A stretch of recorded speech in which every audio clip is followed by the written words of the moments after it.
Let's talk about today's action in our closing bell exchange with Aaron Gibbs from S&P Capital IQ. We got Leo Kelly from High Towers Kelly Wealth Management, Ken Mahoney from Mahoney Asset Management, and our own Rick Santelli there at the CME. Aaron Gibbs, we're halfway through the reporting season on earnings. How are we doing so far? So far, so good. It's looking really good. You know, we started the quarter at a little about 0.5% growth. We're now up to 3.5% growth. So it looks like we're going for Q1. So it looks like we're going to hit that usual peak of 4 to 5% above analyst estimates. So we're looking nice. The downside is all this growth that we're getting in Q1, they're just taking it away from the remainder of the year, and the annual numbers are still holding steady. So you think we're front-loading the year? That's what the analysts are tracking right now. We're really ratcheting down the second half of the analysts for the estimates. I thought it was the opposite, because I thought we were expecting more growth in the fourth quarter. And we are, but as the first quarter is coming in, when it's basically been raised about 4% in growth, those have come pretty equally out of Q2, 3, and 4, and we're still at 7% growth for the year. That really hasn't changed. Leo Kelly, what do you want to do here in terms of allocating capital? How are you invested? Well, I think it's a time right now to exercise caution. The market has moved significantly in a short period of time. Long term, we're bullish. I don't think you can come out of equity. Long bonds, they're just trouble waiting to happen. So what do? Alternative investments. There are liquid alternative investments that clients can get into. There's a scarcity of capital in that market. I think now's the time to exercise caution, despite the Fed and the ECB and the Bank of Japan and every other central bank in the world just throwing capital at this market. Sell when it's high, buy when it's low, take caution in the middle. Okay, so you're cautious. Ken Mahoney, though, you're sticking with the good old-fashioned low volatility, high-yield stocks that everybody loves right now, right? Yeah, you know, it's one of those things that seems to be working at the moment. But, you know, I would say, though, I noticed a character change last week with the Dow down 260 points on Monday, Tuesday bounced a little bit, and down again on Wednesday. And I think the culprit's earnings. I mean, last quarter to this quarter, S&P earnings are up 1.5%, and we have stocks up 10%. So it's got to be resolved, and it seems like there's some type of bubble between the two. So it's either earnings are going to start accelerating and meet and support those stock prices, or stock prices to come down and meet those earnings.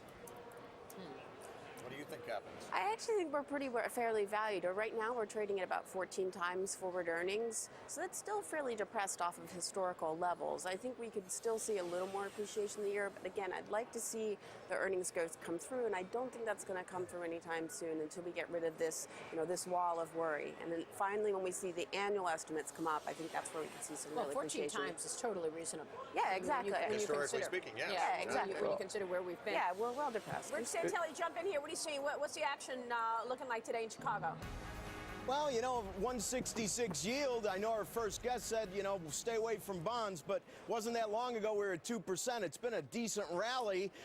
The lowest yield closed since December 11th, and next week's a big week. ADP and jobs report, both hovering in the 150s, but also, obviously, the Fed meeting. But one more thing, we get the May refunding quarterly announcement on Wednesday the 1st by the Treasury, and look for them to brag up big time the big revenue receipts because we had the tax increase. Now, granted, when you increase taxes, a lot of times the first year cycle is big, then it moderates, but that will affect, it's already affected the amount of bills that are going to be auctioned. It's lower, and we'll see if there's any guidance for the quarter by the Treasury for things like maybe products like floating rate notes they've talked about, so you want to pay attention on Wednesday, and for the Fed and jobs reports, two of them next week. You also had the European Central Bank meeting. Are you expecting them to cut rates as everybody else is? I'm going to go against the grain. I think Merkel, with her two-speed economy in Europe, when she talked yesterday about if it was up to Germany alone, we'd have to raise rates versus what's going on in Southern Europe. I think it's going to be talked about, but I don't think you're going to see it in practice.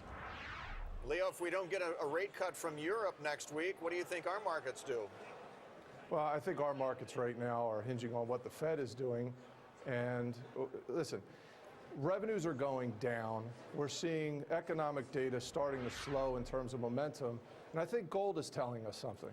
Gold is telling us that everything is a little bit weaker than maybe expectations are. So I don't know that the ECP, other than one-day trade, is going to affect our markets. Right now, it's about, can we turn this thing around, get revenues going again? Because the earnings cuts can only go so far. Look at gold. I think it's telling you to take caution. Long-term, buy equity. Did the GDP report tell us anything today? I mean, I know it was below expectations at 2.5%. However, it's much better than what we saw last time, which was 0.4%. It tells us that we're better than a crisis. It tells us we're coming out of maybe a short-term interim pullback, but we're not there yet. And I think we have to all put this in perspective to where the market is today. We're 130% above the bottom. You know, next week, Rick said next week is a very busy week, of course, with economic data, but let's not discount the sell in May and go away. You know, for many years, professionals spoke about sell in May and go away.